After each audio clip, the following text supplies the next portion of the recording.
In a small town, there lived a boy named Aarav, and his mother, Meena. Every morning, Meena packed a lunchbox for Aarav with love to chapatis, a little curry, and sometimes a sweet. Aarav never knew that one day that lunchbox would become the last message of love from his mother. Scene 1. The routine love. Aarav was in 8th grade, a bright but careless boy. Every morning, his mother would call out, "Meena, don't forget your lunchbox." Aarav, annoyed, "Mom, I'll buy something from the canteen. Stop treating me like a kid." Meena would smile softly. "You'll understand one day. Beta, nothing tastes like a mother's love." Scene to the argument. One morning, Aarav was in a hurry. His friends were waiting outside. "Meena, at least take your lunch," Aarav shouting. "I said I don't need it." The words were sharp. Meena stood silent. And for the first time, she didn't send him off with a smile. Scene 3. The unexpected call. That afternoon, Aarav was laughing with his friends at school until the teacher entered the classroom with worried eyes. "Teacher, Aarav, you need to go home. It's your mother."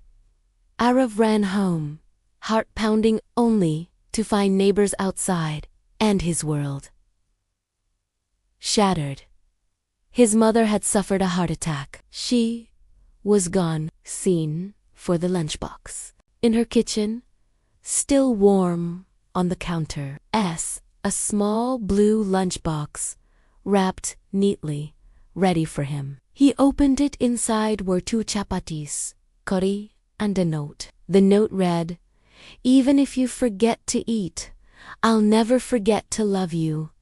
Tears rolled down Aarav's face. That lunchbox became his most precious memory, a reminder of love that never asks for anything in return. Sometimes, we ignore the smallest acts of love until they become the things we miss forever. Value your parents, not when they're gone, but while they're still calling your name every morning. A mother's love never ends. It only changes its form. In a small, quiet town, nestled among rolling hills, lived a young boy named Aarav, and his mother, Meena. Their life was simple, woven with threads of deep affection. Every morning, before the sun had fully risen, Meena would be in the kitchen, her hands moving with a familiar, loving rhythm. She would carefully pack a lunchbox for Aarav to take to school. It was always the same, yet always special. 2 warm chapatis, a small portion of vegetable curry, and on days when she felt a little extra cheerful, a sweet treat tucked into the corner. Aarav, with his bright eyes and innocent heart, never quite understood the depth of the love packed into that simple steel box. To him, it was just lunch. One day at school, during their lunch break, Aarav noticed his friends opening their elaborate lunchboxes. One had colorful pasta, another had sandwiches cut into fun shapes, and a third had fried noodles that smelled amazing. He looked down at his own familiar meal of chapatis and curry. For the first time, a shadow of embarrassment crept over him. "Why can't I have something different?" he wondered. That evening, he hesitantly approached Meena. "Ma," he began, "can I have noodles for lunch tomorrow? All my friends bring fancy food."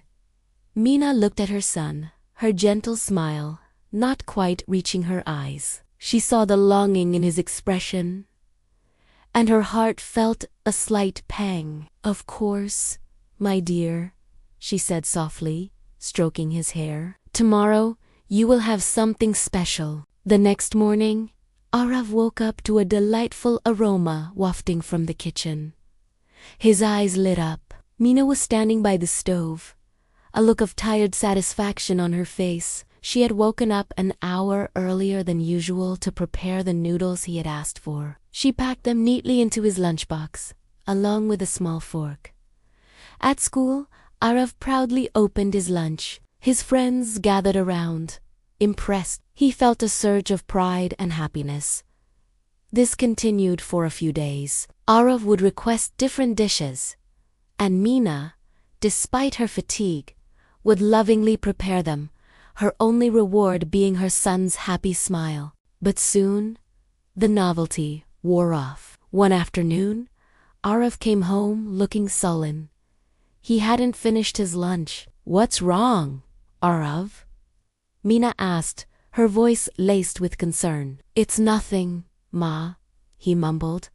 "I just wasn't hungry." Meena knew something was amiss. The next day, she went back to her old routine and packed him to chapatis and his favorite potato curry. She also added a little note, something she had never done before. At lunchtime, Aarav opened his tiffin box, a little disappointed to see the familiar meal. But then he saw the small, folded piece of paper.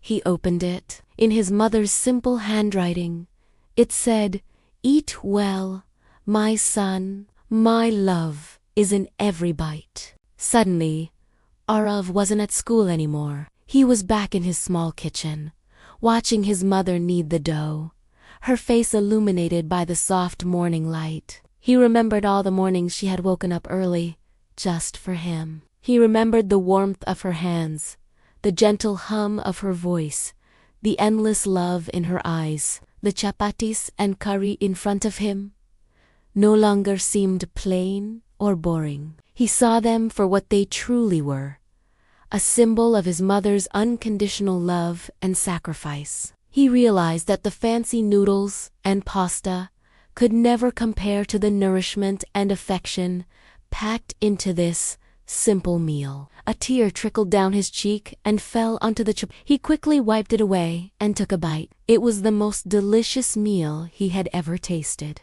That evening, Aarav ran home and hugged his mother tightly, burying his face in her sari. "I'm sorry, Ma," he whispered, his voice thick with emotion. Meena held him close, her heart swelling with a love that needed no words. She simply stroked his back and smiled. A real, radiant smile this time. She knew her son finally understood. From that day on, Aarav never complained about his lunch again. He would open his tiffin box with a sense of gratitude and pride. His friends would still have their fancy meals, but Aarav knew he had something far more precious. He had his mother's love, served fresh and warm every single day. Years went by. Aarav grew up and had to move to a big city for work. He lived in a small apartment and often ate at restaurants or ordered food online. The food was diverse and delicious, but something was always missing. He would often find himself thinking about his mother's chapatis, their softness, and the simple, flavorful curry that accompanied them. He missed the feeling of home that came with every bite. One day, he was feeling particularly homesick. He called his mother. "Ma," he said, his voice trembling slightly, "I miss your food. I miss your chapatis." Meena, now older, her hair streaked with silver, listened on the other end of the line. Her heart ached for her son, so far away. "I'll tell you what," she said, her voice warm and reassuring. "I will courier you some, but you must learn to make them yourself, my son, so you can always have a taste of home wherever you are." And so, over the phone, thousands of miles apart, Meena taught Aarav how to make the perfect chapatis. Aarav, in his modern city kitchen, followed his mother's instructions. He fumbled with the dough, made a mess with the flour, and burned the first few attempts. But he didn't give up. Finally, he managed to make a round, soft chapati. As he took the first bite, tears welled up in his eyes. It wasn't just a piece of bread. It was a connection to his childhood, a reminder of his mother's unwavering love. It tasted of home. In that moment, Aarav understood that love is not about grand gestures or fancy things. It's in the small, everyday acts of care. It's in the warmth of a homemade meal, in a mother's sacrifice, and in the timeless bond that a simple lunchbox can hold. It's a lesson he carried in his heart for the rest of his life, a golden story passed down from a mother to her son. This story reminds us to appreciate the simple, loving gestures in our lives. They are often the most meaningful. Thank you so much for watching. If this story touched your heart, please give it a thumbs up, and don't forget to subscribe to our channel for more heartwarming stories. We'd love to hear your thoughts in the comments below. See you in the next video.